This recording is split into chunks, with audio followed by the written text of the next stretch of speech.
오늘은 어제 제목 그대로 열국에 대한 하나님의 심판 계획 두 번째 말씀을 상고합니다. 우리가 어제는 26절까지를 상고했는데 어제 말씀과 오늘 말씀은 크게 보면 같은 거지만 때, 시기를 보면 달라요. 어제 말씀은 그 바벨론 제국이 있을 그 당시를 기준으로 말씀을 했고, 오늘은 종말에 있을 요한계시록의 큰 성 바벨론의 멸망에 초점이 맞춰져 있어요. 그래서 하나님은 이 성경 창세기 1장부터 마지막 요한계시록 22장까지가 완전히 하나님의 마음에 다 계획되고 다 맞추어진 후에 시대마다 계시를 하셨다는 걸 알 수가 있어요. 그렇기 때문에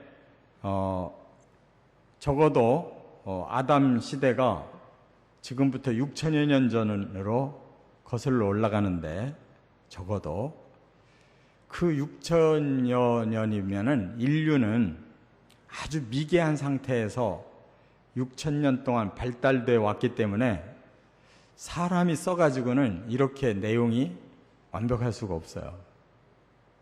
그런데 하나님은 영원하시고 또 모든 것을 다 아시고 전능하시고 무소부재하시기 때문에 이렇게 우리 사람의 시대를 뛰어넘어서 전체를 다 이미 보셨고, 그리고 하나님께서 사람을 위해서 두 가지 계획, 창조의 계획과 구원의 계획을 세우셔서 마지막에 완성시키는 거예요.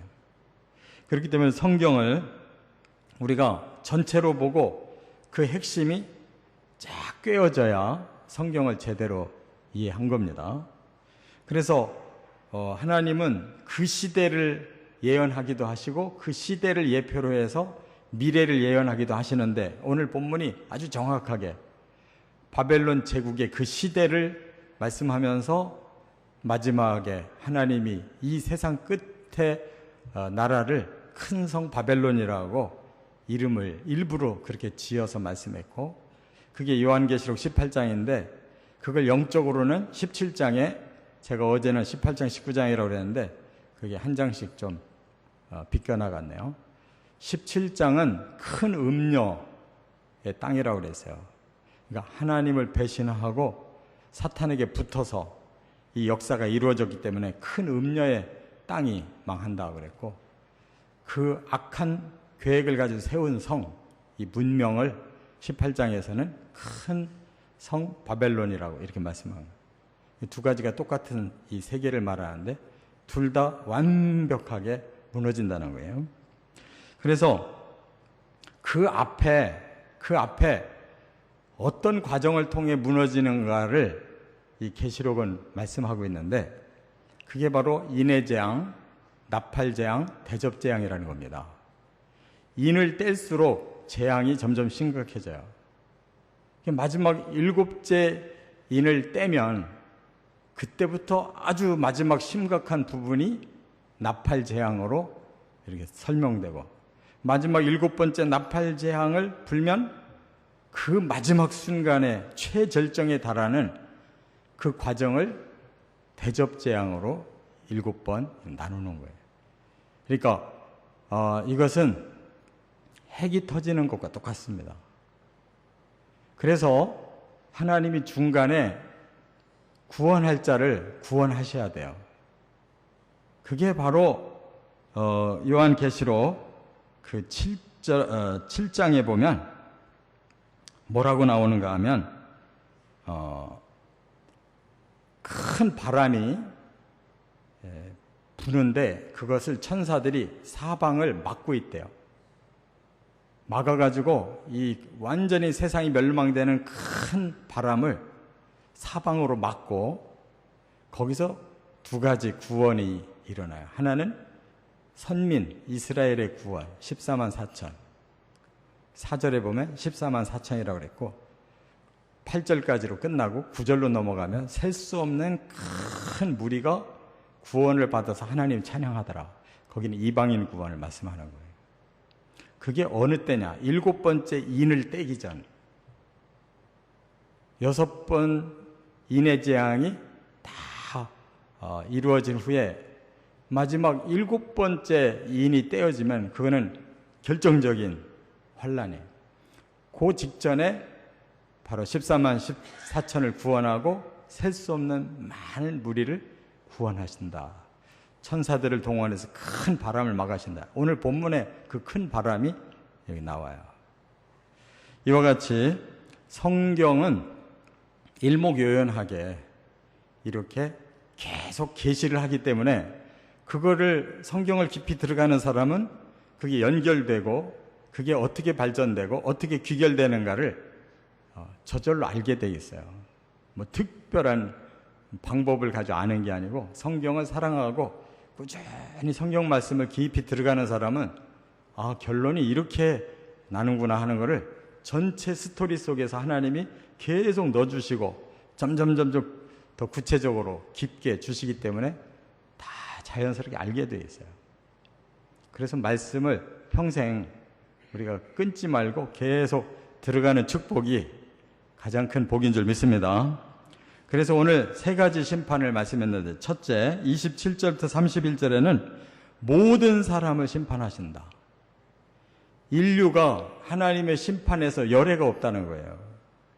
심지어 뭐라고 말씀했는가 하면 여기 29절에 보니까 선민으로부터 재앙을 내린다 그래서요. 선민으로부터. 여기 27절에 보라 내가 내 이름으로 일컬음을 받는 성에서부터 재앙을 내리기를 시작하였은즉, 내 이름으로 일컬음을 받는 성이 뭐냐면 선민의 성 이스라엘을 말하는 거예요. 더 구체적으로 예루살렘, 시온. 여호와의 이름을 공식적으로 일컬음 받는 곳이 어디예요? 바로 이스라엘 사람들의 도성이에요. 거기에 선민부터 내가 재앙을 내리기 시작했다. 이 말은 공의의 심판은 하나님을 경외했던 나라부터 먼저 시작하는 거예요. 왜냐하면 그들에게는 그만큼 큰 죄가 있는 겁니다. 하나님 믿었다가 삐뚤어진 사람들, 그거는 배반자이기 때문에 그들부터 심판이 내리는데, 그 다음에 29절 하반절에 무슨 말씀이에요? 너희가 어찌 능히 형벌을 면할 수 있느냐? 면하지 못하리라. 이거는 그 이외의 모든 인류가 형벌을 면할 수 없다. 선민도 내가 공의롭게 심판하는데 나머지 인류를 내 그냥 놔둘 수 있겠느냐? 내가 칼을 불러 세상의 모든 주민을 칠 것임이라. 하나님은 과장법은 있어도 헛소리는 하질 않으셔요. 세상의 모든 주민이라고 그러면 인류에 열애되는 자가 없다는 거예요. 선민부터 이방인까지 모든 인류는 다 심판의 대상이다, 그 말이에요. 그리고 또 그 뒤에도 말씀을 하셨어요. 여기 30절에도 보면 세상의 모든 주민에게 포도 밟는 자 같이 하나님이 으깨실 것이다, 그런 말씀하셨어요. 이스라엘 나라는 포도가 많이 나는 나라여서 포도즙을 짤 때 많은 포도를 넓은 데다가 싸놓고 사람들이 올라가서 밟기 시작하는 거예요. 되도록 많이 밟고 강하게 밟아야 진국이 쏟아져 나오는데, 그 포도즙의 색깔이 피 색깔을 의미하는 거예요. 피. 그래서 하나님이 이 세계에 30절에 세상의 모든 주민에게 포도 밟는 것처럼 밟아서 그들의 악을 심판한다는 거예요. 31절에는 여호와께서 문 민족과 다투시며 모든 육체를 심판하신다 그랬어요. 이렇게 하나님은 모든 주민을 두 번이나 말씀했고 또 모든 육체를 심판한다고 말씀했으니까, 이거는 전 인류는 이 마지막 때에 하나님의 심판을 받게 된다는 거예요. 이렇게 빼도 박도 못하게 아예 세 번이나 강조해서 말씀했어요. 그러므로 전 세계가 환란에 빠지는 길은 하나밖에 없어요. 핵폭탄. 사람이 만들어 놓고 그 악한 사람들이 조절을 못하면 이 세상은 핵이 터질 수밖에 없는 거예요. 한 곳이 터지면 연속해서 터져요. 그래서 계시록의 인해 재앙이 어떻게 시작해요? 처음에 3분의 1부터 시작해요. 그러다가 점점 인을 뗄수록 점점 많아져가지고 나중에 대접재앙 때는 모두가 다 그 재앙에 빠지는 거예요. 살아남는 것이 하나도 없는 거예요. 핵은 바로 실제로 우리 사람들이 만들어 놓고 그렇게 터뜨려요. 일본에 두 군데 히로시마하고 또 딴 곳 한 곳을 두 군데 터뜨렸는데 그 지역이 완전히 초토화가 됐어요. 지금도 사진 기록이 남아 있잖아요. 그 당시에 원자탄 지금 핵에 비하면은 너무너무 미미한 거예요. 지금은 한 발만 터져도 이 한반도가 싹 쓸려 남는 게 없는 거예요. 이렇게 무서운 핵을 지금 수만 기를 가지고 있어요.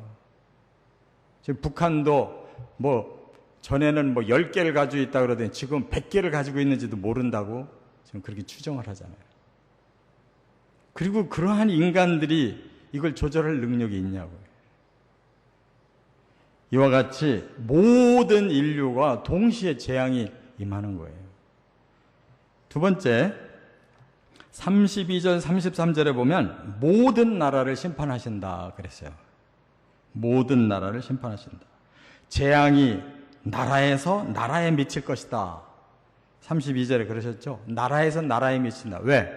나라끼리 핵을 쏘니까, 이 나라가 저 나라에게, 저 나라가 이 나라에게 핵을 쏘니까 나라에서 나라에까지 미친대요. 또 큰 바람이 땅 끝에서 일어날 것이다 그랬어요.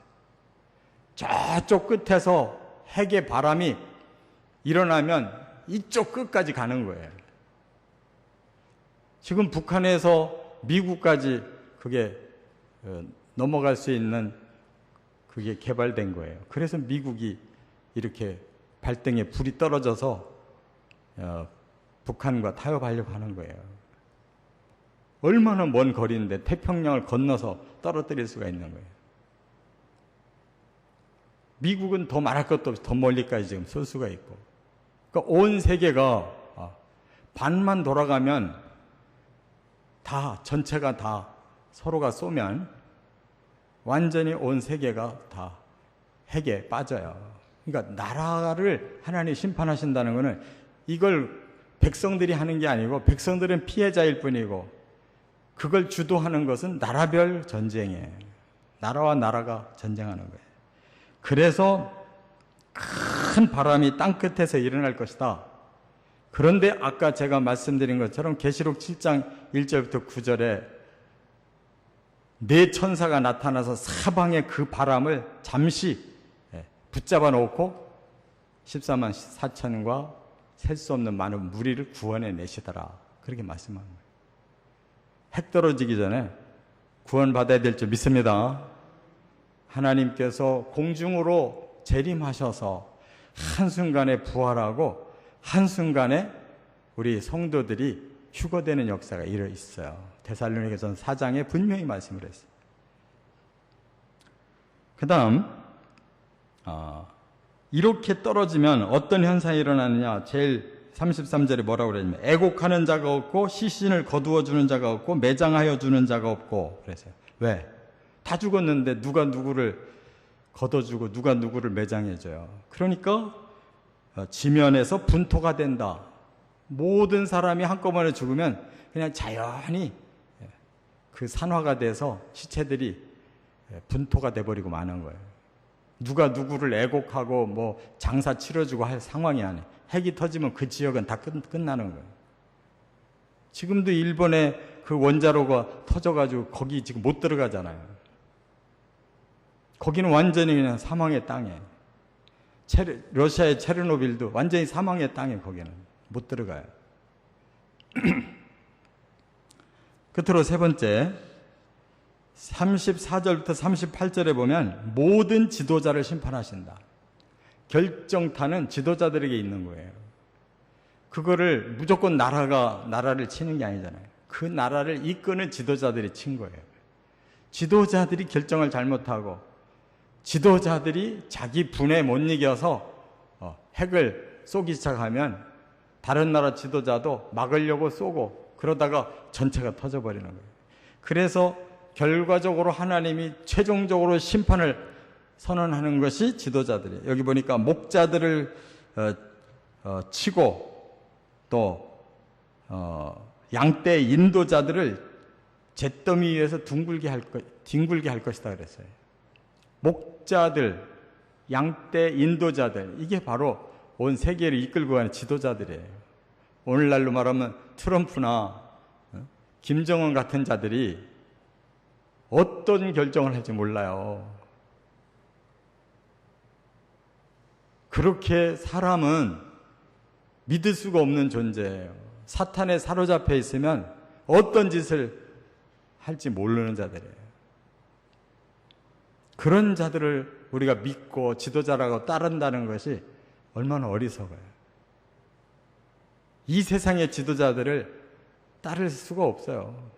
전부 지도자들이 자기의 그런 권력이나 자기의 이익을 위해서 나라를 움직이지 정의를 위해서 하나님의 공의를 위해서 이 지도력을 발휘하는 지도자가 없어요. 어느 나라를 막론하고 그런데 어느 국민이 그 나라의 지도자를 믿을 수가 있어요. 그렇기 때문에 결국 이러한 때가 오는 거예요. 그게 뭐냐면 바로 인류의 그 죄악이 찰대로 차서 여기 분명히 말씀을 했어요. 그들이 이제 기한이 찼다 그랬어요. 기한이 찼다. 이 땅의 지도자들을 하나님이 내시는 것은 세상을 하나님의 뜻대로 공의롭게 다스려 달라고 지도자를 내셨는데 그 지도자들이 자기들의 악을 세상에다가 심고 자기 멋대로 하니까 하나님이 참다 그 기한이 차버렸다는 거예요. 그래서 목자들이 이제는 칠 때가 됐다 이렇게 말씀을. 귀한 그릇이 떨어진다. 그건 뭐예요? 보통 아주 금, 은 그릇은 고스란히 올려놓고 구경만 하지 사용도 못 하잖아요. 그렇게 높고 존귀하다 하는 지도자들이 그냥 하루아침에 땅에 떨어져 깨지고 박살나는 모습이 보일 거다. 그들은 도망갈 수가 없다고 그랬어요. 지금 돈 많은 사람들, 지도력 있는 사람들 다 지금 달나라로 도망가려고 지금 개발하고 있어요.